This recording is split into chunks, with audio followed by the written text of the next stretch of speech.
Alright, everybody. Today we're in crafting crimes. I have no idea what this is, but apparently it has real crime scene.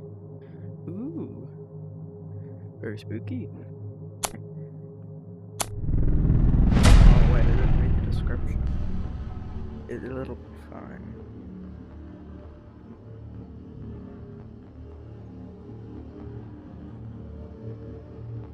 And like,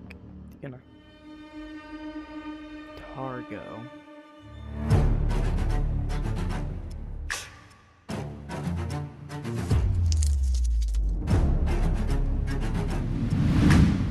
Hi, I'm Carol, and I'm a storyteller with a miniature twist. For years, I've been combining my passion for model making with my interest in true crime. From unsolved murders to infamous heists, I've recreated real-life crime scenes in miniature, layer by layer, object by object, to see if there are any hidden clues in the tiny details that might reveal a missing piece of the puzzle. You don't even... Welcome to Crafting Crime.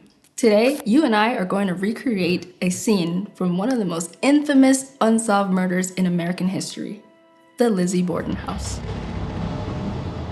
Yes, I see it. Fall River, Massachusetts, 1892. Andrew Borden is a wealthy businessman, owner of a bank, but famously tight with his money. His daughters Emma and Lizzie lost their mother when they were young. Andrew remarried Abby, a stepmother they never truly accepted and still called Mrs. Borden. Andrew helped Abby's family financially, which reportedly frustrated his daughters. Imagine your father helping his new in-laws while denying you certain comforts. A kind of thing that could easily create resentment, envy, and a strained household dynamic.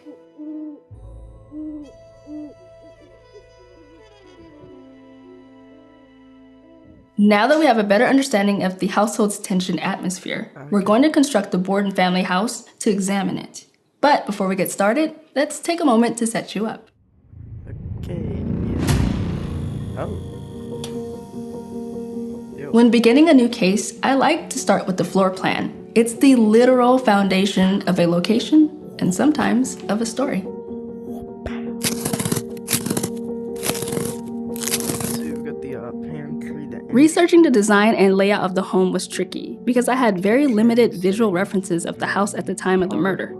Everything there, from wallpaper to furniture, was recreated based on a few surviving photographs of the house at the time of the murders, combined with 1890s style references. The scene of a crime can tell us a lot, especially if it's where the victim, and perhaps even the murderer, lived. Right. Let's start with the downstairs. The house had 2 floors. We're going to focus on the downstairs first. Okay. I think this would be the parlor, maybe? Huh. The parlor. In wealthy homes in 1892, the parlor would have been carefully arranged and reserved for receiving visitors, reflecting the family's social standing. The dining room. The 2 daughters rarely ate with their father and stepmother.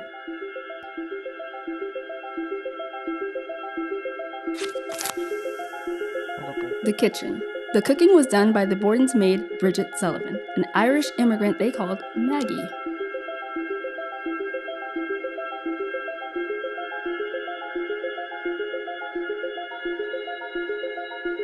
What?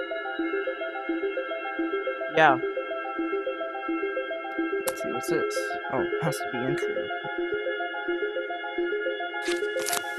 This front entry was guests' first impression of the house. Dude, It seems like Andrew, Lizzie's father, wasn't a popular man in Fall River. In fact, on the morning of the murder, one of his workers came by with a dispute over pay. I think this would go here, right? Hey! The pantry for storing food. A few days before the murders, the whole household had been violently ill. Andrew was so unpopular in Fall River that his wife Abby had feared poison.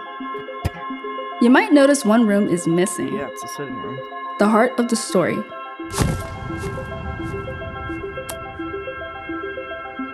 This room sucks. Alright, well. The sitting room. This is where the first body was found. Oh, It's God. hard to picture it with just a blank space, right? Let's furnish it. I had to get a chair. Chair? So we'll do a sofa. On the hot morning of August 4th, at about 10:30 a.m., Andrew Borden returned from a trip into town and decided to lay down on the sofa for a nap. The next time anyone saw him, he was dead. Unlike the parlor, the sitting room was a private space for the family. Financial conflicts over money were already a source of tension, and maybe even anger. Okay. Despite their wealth, the house lacked indoor plumbing and bathtubs. The daughters wanted to move to a more modern home, but their father remained tight-fisted with his money.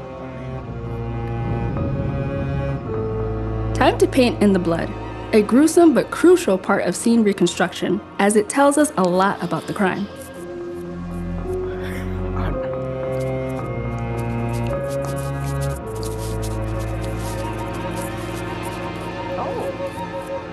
Amidst all that blood was a horrifying sight. Mr. Borden on the couch, brutally murdered, hacked to death with a sharp object.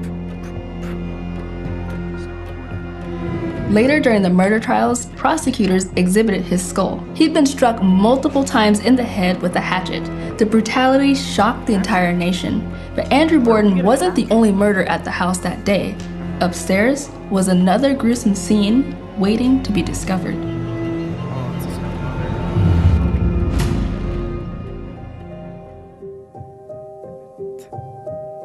Upstairs was a little bit more complicated. It's almost as if the house was divided in two, one half for the daughters and the other half for their father and stepmother. Emma's guest closet. Oh. Lizzie's father and stepmother lived at the back of the house, with a separate staircase that led straight to their room from a side door. And I think the kids, it's something to do with the murder. I don't think the stepmother, because the stepmother could take advantage of the money, so the kids, and whoever that guy was, oh, the maid. Yeah, stairway. This staircase led to the daughters' rooms, the guest room, and a closet. Okay. There was a small landing, but no hall. All the bedrooms led straight into one another.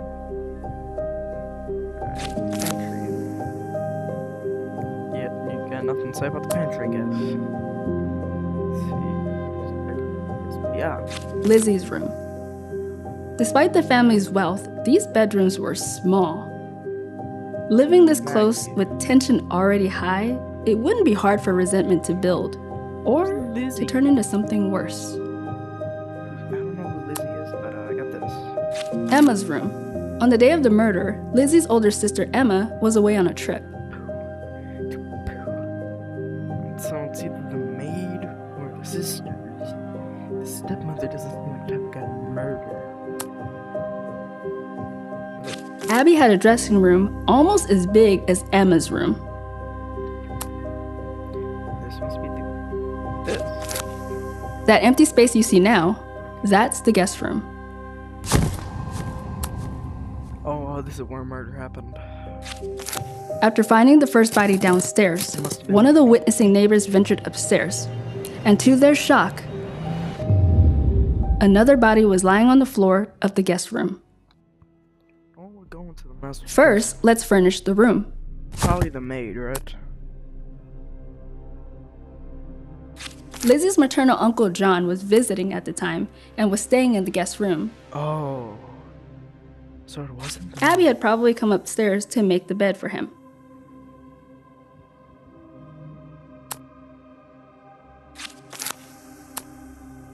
to say about the coat rack? Here, between the dresser and the bed, is where Abby Borden's body was found. God. there's a floor 3. She was struck up to about 18 times in the back of the head with a hatchet. Alright, so a hatchet. A hatchet. So it's the same exact person and not... The model is nearly finished. Now just the roof and the attic. That's where Maggie, the maid, lived. Maid. And there it is, the Borden house, complete. 2 savage murders, but no suspects. Historians and enthusiasts have been researching this case for years. Reports and evidence gathered give us some kind of an idea into how that August morning of 1892 unfolded for the Bordens. What happened on that fateful day? Let's try to reconstruct the timeline of August 4th, 1892. So there's only a couple suspects.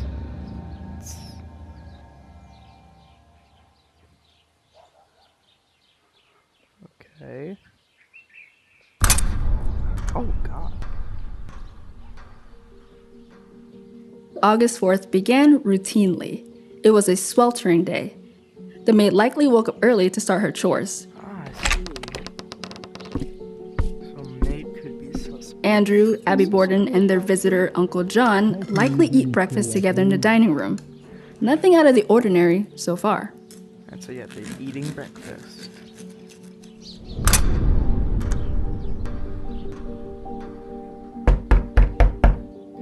Someone's at the door. Around 9 a.m., a man believed to be Mr. Borden's employee arrived to collect a debt. Mr. Borden apparently resolved the issue. I'd say they resolved it. Done. About a half an hour later, he and John, Lizzie's uncle, are said to have left into town. Abby Borden heads upstairs to the guest room to make the bed. Oh no. Is he making the bed? We believe that's when she struck 18 or 19 times in the back of the head with a hatchet. Investigators believe she turned to face her attacker, then collapsed after she was struck. She falls face down on the floor and lies there, undiscovered for over an hour.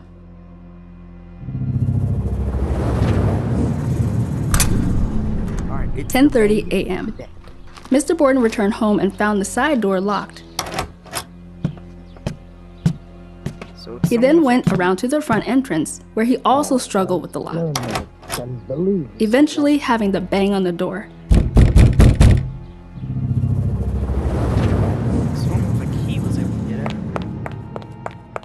Bridget rushed to open it.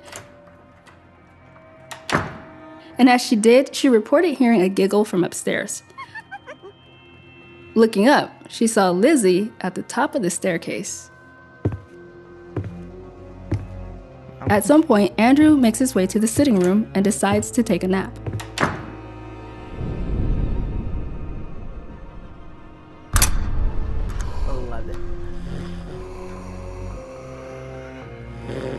Lizzie claimed to have been outside for about 15 minutes when a loud noise from the house startled her.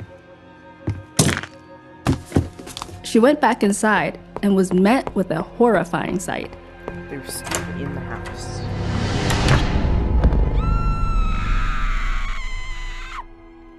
Her father on the couch, brutally murdered, hacked to death by numerous blows. Then Lizzie calls out, "Maggie, come quick! Father's dead." Hold up, I gotta take a thumbnail shot. Somebody came in and killed him. In a panic, Lizzie instructed Bridget to alert the neighborhood doctor. Neighbors soon gathered and the Borden residence transformed into a chaotic scene. At this point, Abby was nowhere to be found. Until someone checked upstairs So she's in this room. and found her body. After that, things start to move quickly. Police arrived, but the scene had already been compromised by foot traffic. Authorities sweep the home looking for evidence, and they find an axe with a seemingly freshly broken handle in the cellar. It's most likely The axe would later be used at the trial, where they used it to line up against molds made of the Borden skulls. but it was ultimately ruled out as the actual murder weapon.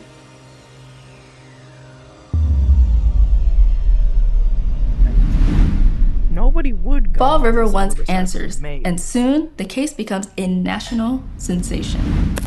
Lizzie gives conflicting testimonies. First she said she was in the barn, then she was just out back, and Maggie claims she was napping upstairs and heard nothing. Before long, Lizzie would become a suspect. Shortly after that, she was caught cutting up a dress, paint on it, and was planning to burn. Suspicious because old clothes back then would have been repurposed for cleaning rags. A week later, Lizzie is arrested, accused of the double murder of her father and stepmother. The trial begins almost a year later, and it's a media circus, but the prosecution struggles. No weapon, no witnesses, no blood-stained clothes. Such a good At the time, many doubted a woman could commit such violence. On June 20th, 1893, after just 90 minutes, the jury returns its verdict: not guilty. Lizzie is acquitted and walks free. She remains in Fall River, where she and Emma move into a big house on the hill, just like they seemingly always wanted. Emma would eventually move out, and Lizzie would continue living the rest of her life there as the woman many still believe got away with murder. To this day, the Borden murders remain one of the most well-known unsolved crimes in American history. I mean, it could have been the collector, because it doesn't say who's like paid the debt. It's kind of so. Thanks for joining me today. I hope you gained a literal new perspective from crafting this crime. What I love about a finished model is being able to explore it. This house is yours now. Explore it anytime, revisit the story, and form your own theory. I can look through the house? Oh, well, that's great.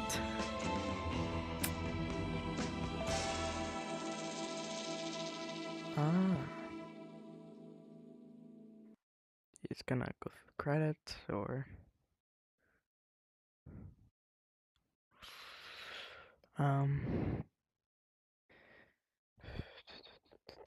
anyway. Are we done now? Can we move on? Can I explore the house? I want to go here. Here.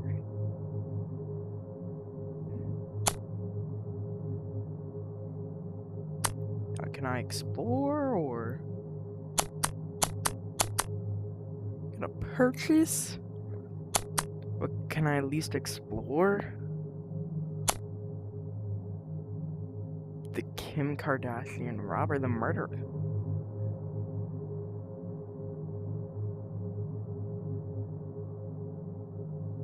I'm right to guess that. Well, I guess that's it for today's video. If y'all want to see more, like, subscribe. I'm going to make a video with Taco Man now.